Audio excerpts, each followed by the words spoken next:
दोस्तों मीनू जो अभी 19 साल की रहती है, लेकिन इसके बावजूद उसके पास मल्टीमीडिया बड़ा वाला मोबाइल रहता है। वो पूरा दिन फेसबुक पर चैटिंग किया करती है।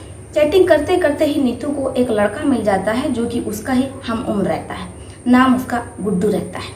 नीतू और गुड्डू लगभग 6 महीने एक दूसरे से चैटिंग करते। फिर एक दिन अचानक नीतू अपना घर बार छोड़ करके गुड्डू के पास पहुंच जाती है। लेकिन एक दिन नीतू के पिता को यह सूचना मिलती है। नीतू के पिता थाने पहुंचते हैं। अपनी बेटी का शव देख करके फूट फूट करके रोने लगते हैं। किसी तरीके से शव को गांव लाया जाता है और अंतिम संस्कार होता है। अब आप भी सोच में पड़ गए होंगे कि फेसबुक से चैटिंग करते करते आखिर नीतू के साथ ऐसा क्या हुआ और किसने किया कि नीतू की मौत हो गई।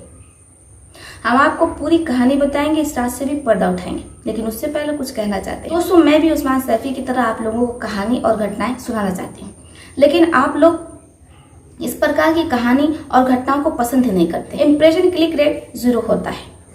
मैं भी इस क्षेत्र में आगे बढ़ना चाहती हूँ, लेकिन आप लोग साथ नहीं देते।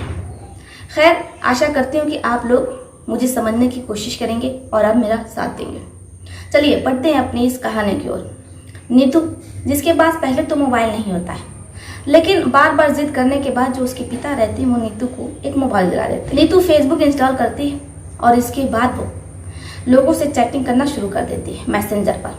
अब दिन रात चैटिंग कर रही होती, पढ़ाई लिखाई छोड़ करके, घर का काम काज छोड़ करके। ऐसे में उसे एक लड़का मिल जाता है जिसका नाम गुड्डू रहता है। धीरे धीरे दोस्ती होती है और ये दोस्ती कब प्यार का परवान चढ़ जाती है ना तो नीतू को पता चलता है और ना गुड्डू को। अब नीतू कहती है, देखो गुड्डू, हम तुमसे मिलना चाहते हैं, तुम्हारे साथ ही रहना चाहते हैं। गुड्डू कहता है कि ठीक है, आ जाओ। और फिर वो गुड्डू से मिलने पहुंच जाती है। जैसे वो गुड्डू से मिलने पहुंचती है तो नंबर उसको स्विच ऑफ मिलता है। वो परेशान हो जाती है कि करे तो क्या करे, क्योंकि गुड्डू जो अपना नंबर बंद कर चुका है। अब नीतू बहुत रो रही होती है।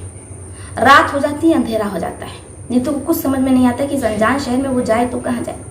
तभी कुछ लोग होते हैं जिनकी नज़र नीतू पर पड़ती है और जैसे उन्हें सन्नाटा मिलता है वो नीतू के साथ वो सारी चीज़ें करते हैं। उसके बाद नीतू का गला घोट देते हैं। नीतू की तो मौत हो जाती है। नीतू तो इस दुनिया से चली जाती है, लेकिन एक पिता के अधूरे सपने और एक पिता लाडली बिटिया जो अपने इस निर्णय से बिना किसी को कुछ बताए वो दूर दराज इलाके पर चली जाती है और फिर उसे कुछ समझ में नहीं आता है। तभी ऐसे बुरे लोगों की नज़र उस पर पड़ती है और फिर नीतू का खेल ही खत्म हो जाता है। एक पिता जिसके दिल पर क्या बीत रही होगी कि ना जाने उसकी बेटी के साथ कैसे और क्या हुआ होगा।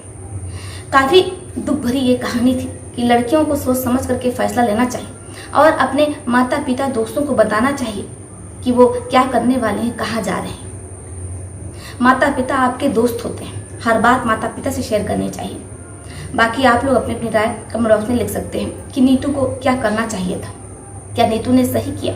लिखिए जरूर। तो चलिए फिर चलते हुए मिलते हैं आपसे किसी और कहानी में। तब तक के लिए आप अपने परिवार का ध्यान रखें। आदाब, नमस्कार।